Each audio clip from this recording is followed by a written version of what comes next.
T state पस्दैछ हामी बेलुकाची T state यस्तो दामी रहेछ हो लोहागढपट्टि लोहागढबाट नोलडाँडाबाट मिरिकबाट दार्जिलिङ जाँदै आजको यो यात्रा 3 दिनको यात्रा 2 दिनको यात्रामा निक्लेको हामी 3 दिन चाहिँ अलिक थियो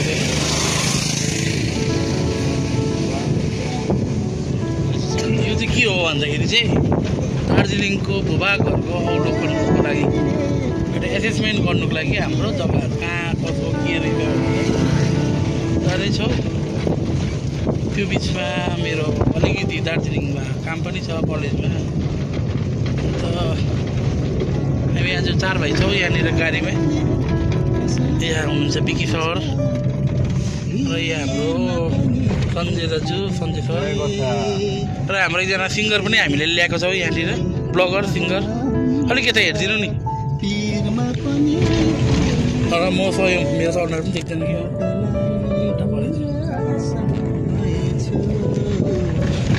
र विशेष यो एउटा छोटो ब्लग चाहिँ किन बनाउँदैछु भन्दा सिक्किमलाई दार्जिलिङको नाम चाहिएको कि दार्जिलिङलाई सिक्किमको नाम चाहिएको भन्ने कुरा चाहिँ एउटा विवाद जुन हिसाबले भइरहेछ हो। अन्त दार्जिलिङ त अलरेडी एउटा विश्व प्रख्यात जग्गा हो। अन्त सिक्किम पनि अहिलेखेरि चाहिँ निकै विश्वभरि नै ख्याति प्राप्त गर्दैछ। एउटा अर्ग्यानिक फार्मिङ आफ्नो जग्गाको आफ्नो खुबी छ विकसित सरले भन्नुहुन्छ त्यसको हामीले इज्जत गर्नुपर्छ।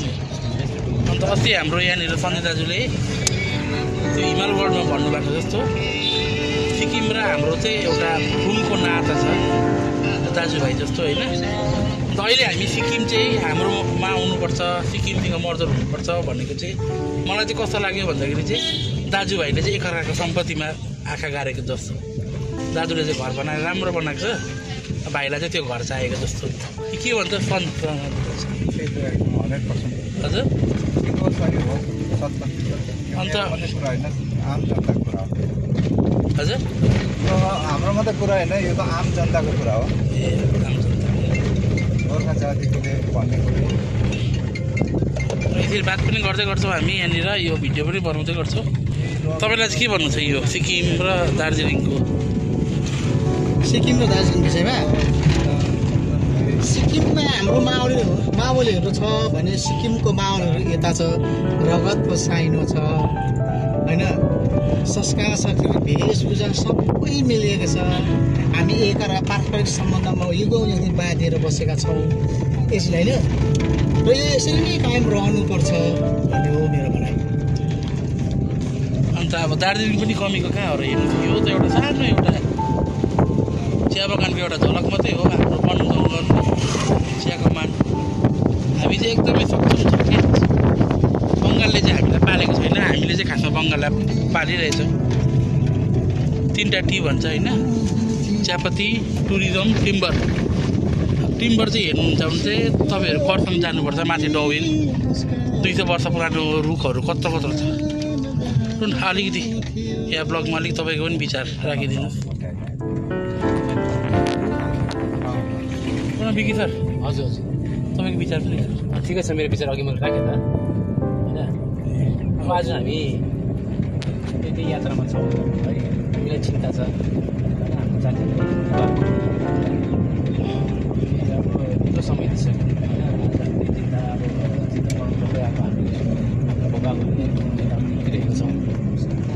हामीले हाम्रो पहिचान खोजिरहेको या खोजेर दिलाउन लागि हामी अघि बढिरहेका छौँ होइन। त्यसमा अब हामी मात्र छैन जस्तो लाग्छ। अब हामीलाई अवश्य अब जनसाधारण मानिसहरूले हामीमा देखिरहेको छ होइन, हामीमाथि नजर राखिरहेको छ होइन।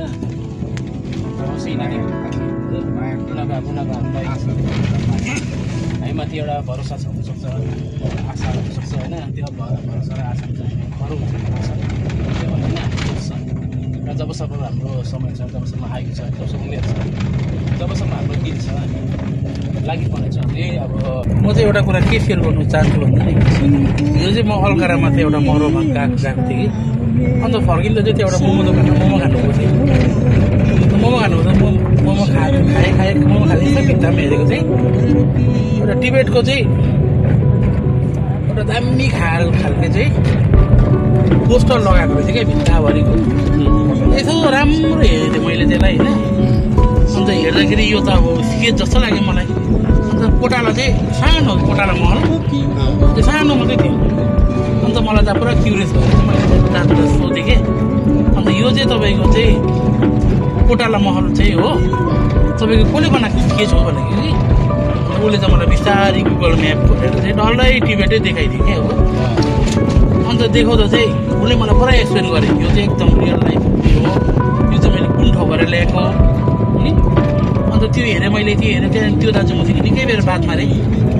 अन्त त्यहाँबाट निक्लेर आउँदा चाहिँ मैले एउटा कुरा विचार गरेँ चाहिँ अब 1959 देखिको लिएर उहाँहरू एकजना फ्री टिबेटको एउटा सपना बोकेर बाँचिरहेको छ नि त होइन, आफ्नो आफ्नो काम धन्दा गरिरहेछ। र पनि उहाँहरूले एउटा भावना चाहिँ उनीहरूको चाहिँ मरेको छैन क्या। अब सङ्घर्ष जारी छ उनीहरूको। त्यसै गरेर चाहिँ अब हामी पनि गोर्खाल्यान्डको चाहिँ त्यो सपना चाहिँ कहिले पनि सक्नु हुँदैन कि आफ्नो काम गरे पनि अब जे नै गरे पनि जबसम्म एकजना मान्छेको मनमा चाहिँ गोर्खाल्यान्ड बाँच्छ तबसम्म चाहिँ गोर्खाल्यान्डको मुद्दा चाहिँ बाँचेको छैन। सही